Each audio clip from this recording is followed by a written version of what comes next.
আসসালামু আলাইকুম ওয়া রাহমাতুল্লাহি ওয়া বারাকাতুহু।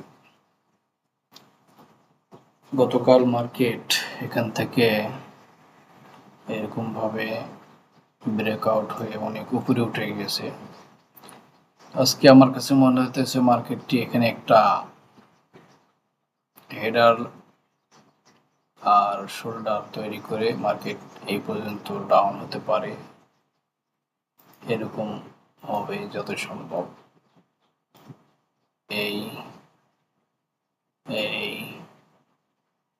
তারপরে আবার মার্কেটটা এভাবে আসার পরে এই যত সম্ভব এই পর্যন্ত আসতে পারে, আমার একটা ধারণা। সেই হিসাবে আমরা এখান থেকে একটি সেল পজিশন ওপেন করতে পারি। এই জায়গা থেকে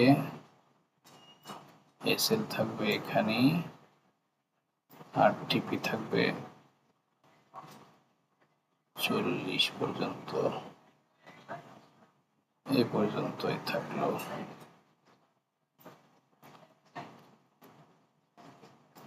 দেখা যায় মার্কেট কি করে।